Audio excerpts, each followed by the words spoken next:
I'm Chad Douglas. Our parent company, Sinclair Broadcasting and KHQA, continue to work for you, keeping you informed on complex political issues facing our country.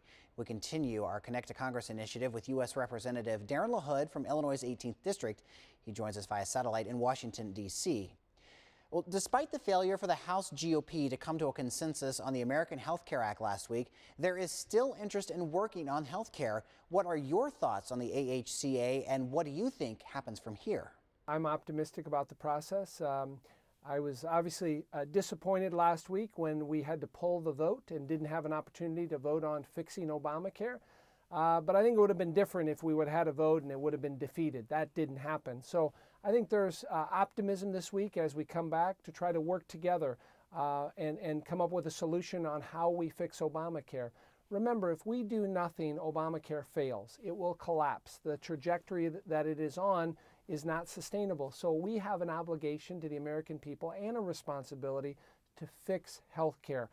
So I'm happy to be working with my colleagues this week, having negotiations, working in smaller groups to come up with new ideas on how we fix this.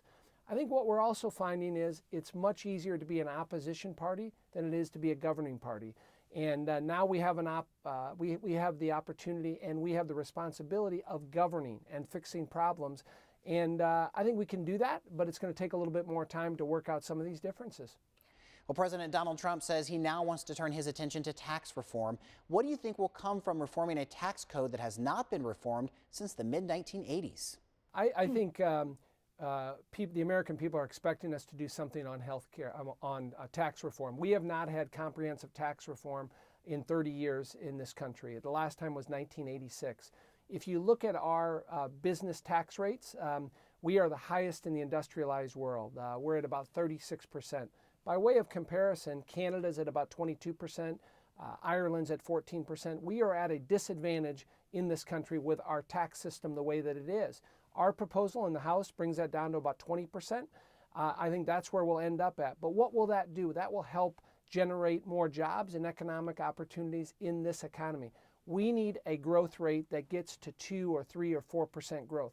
We haven't had that. In all of the Obama administration, we never got over 1.8% growth. The last time we had a pro-growth agenda in this country was the late 1990s, where we had 3 or 4% growth. Well, what happened? We brought the debt down to nothing.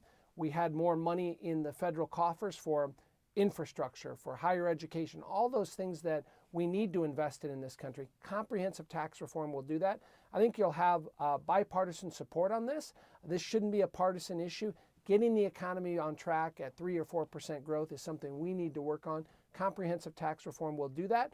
I think we'll see that moving here, and we have a president that is engaged on this issue also. Congressman LaHood, thank you very much. We appreciate your time.